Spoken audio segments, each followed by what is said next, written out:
Hello, and thank you for joining me for this dose of virtual vitamin Z. My name is Akilah, educator with the Detroit Zoological Society. And before I continue, I would like to give a huge shout out to Meijer this week. They are not only sponsoring this video, this virtual learning today, but they're sponsoring all of this week's virtual learning that we are bringing to you on Facebook. So huge shout out to Meijer, our local grocery store here in the Metro Detroit area. So let's go ahead and get started.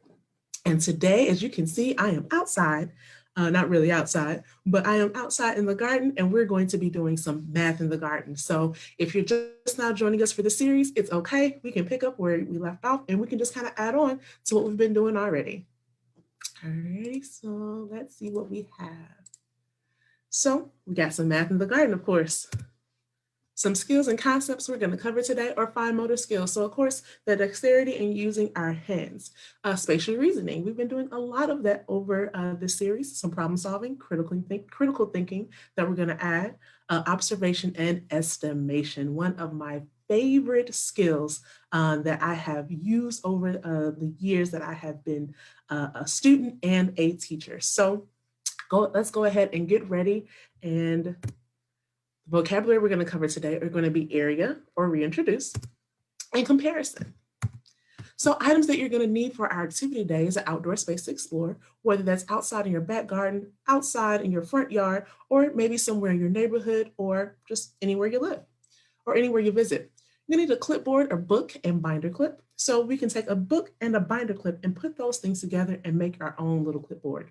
You need paper, pencil, and a cup of small objects. So whether it's going to be small pebbles, you want to have a lot of those about the same size, dry beans, all the same size. So maybe you're using all black beans or lima beans, maybe some small buttons, all of the same size, and loose change. So you're either going to decide to use all pennies or all dimes, all nickels or all quarters. I will actually suggest that you use the dimes since those are going to be the smallest. All right, so let's get right into it, talking about area. So area is going to be anything that's going to be on the inside of this sleeve. So not on the outside, but just everything that's going to be on the inside of this sleeve. That is going to be considered the area and how we're going to do some non-standard unit measurement today. And when I say non-standard unit of measurement, meaning that we're not using a ruler, all right?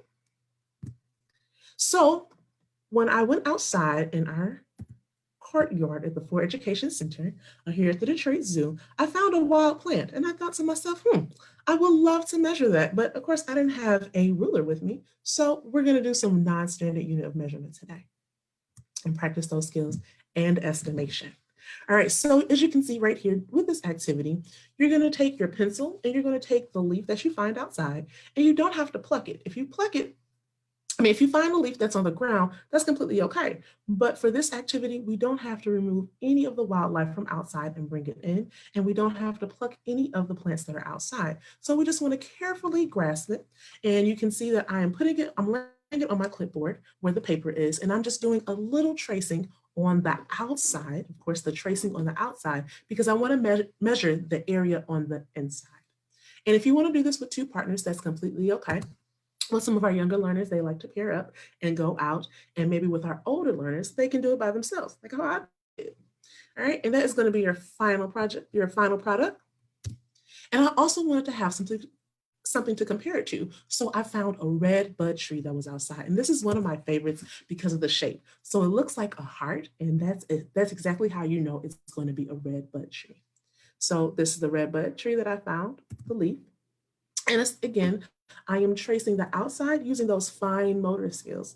And I don't have to pluck it. I didn't find any leaves on the ground, but this is an activity that you can do during the summertime, or you can do during the fall when the leaves have fallen to the ground, or when you start to see that it's going to be some change outside. All right, so we talked about area and comparison. So I'm going to want to compare the area of this wild plant that I found outside compared to the area of the red bud. So I use my paper clip and I put it at the very top. And what I want to do is that I want to lay all of the paper clips on the inside of the leaf. But before I do that, I want to make an estimation. All right. So this is where some of that problem solving and that critical thinking comes into play. So I thought to myself, how many more paper clips can fit on this wild plant leaf tracing that I did? And I thought to myself, maybe 11. 11 paper clips is going to be my guess. And then as soon as I'm done doing the activity and I lay all the paper clips out, I'll get the actual. So this is when I laid everything out. This is what it looked like. You see, I don't have anything that's overlapping. Everything is, for the most part, side by side. I have it going a little bit out of the tracing, but not too much. All right, and it was actually 12 paper clips that filled in the area of the leaf.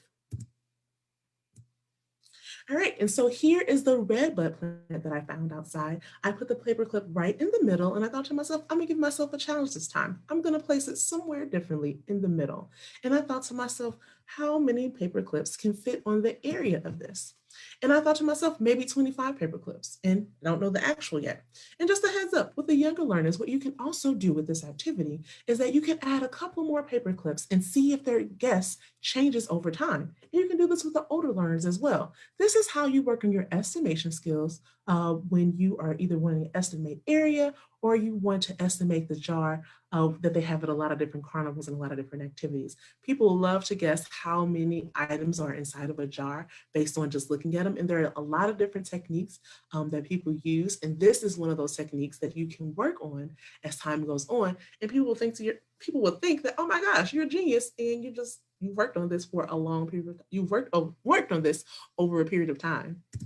All right, so these are all the paper clips that were laid out. Again, I tried not to go out of the space too much and wanted to stay on the inside because I'm measuring the area, everything that's going to be on the inside. And this one was actually 31 paper clips. So we had 12 paper clips compared to 31 paper clips.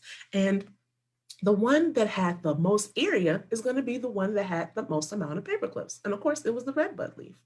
And with your younger learners, when they're going outside, you can actually have them do some comparison. Allow them to explore a little bit, maybe about 5 or 10 minutes or so, and they can explore what was the largest and what was the smallest, so that you can allow them to use their hands. So maybe going this small to this big, depending on what they find outside. And with the older learners, what you can do is ask them how many times smaller or how many times larger something is when they're doing their comparison. All right, so just a heads up, when we are doing planting in the garden or planting outside, you want to always make sure that you are looking at the back of the packaging. So in my garden, I like to think about things that I want to harvest that I can eat. And maybe sometimes people are thinking about native plants that they want to plant. So make sure that you're always checking the back of those packages because it will give you the time frame that you need to plant, how often you need to water them, how far apart they need to be, and how deep those seeds need to go. All right, so what's next? I would definitely say take a walk outdoors, get some fresh air. I know people are heading back to school very soon, or you can actually do this activity in between classes. Maybe you just want to kind of take a walk and stretch your legs and do this really quick math activity. You want to make observations of a variety of plants that are going to be outside that are in your neighborhood and trees. You want to remember you don't always need a measuring tape to make an estimation for area. This is one of those skills that you can work on over time, and it gets a lot stronger.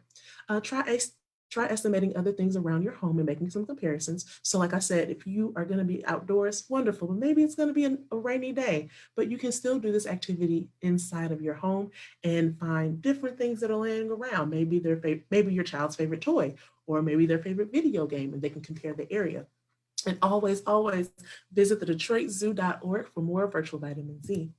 All right, so just to review the skills and concepts that we learned today, we use fine motor skills, using our fingers and manipulating those materials. So I use paper clips. Maybe you are manipulating the beans or the small buttons. And we also use fine motor skills when we were doing that tracing outside and not needing to remove any of that wildlife and bringing it in. We use spatial reasoning. So looking at the space, looking at the paper clips and how much of the area was going to be there. We did some problem solving. So remember how I talked about you can add a few paper clips and go as you go along, and your learner or older learner can change their estimation as they see the area fills up. And that's also critical thinking skills. That's allowing them to make adjustments as needed based on their observation. And of course, we worked on some estimation. So again, thank you for joining me for this dose of virtual vitamin Z. And again, a huge shout out and thank you to Meijer, who are sponsoring all of our virtual vitamin Z this week for our programming. And make sure that you tune in and join us soon.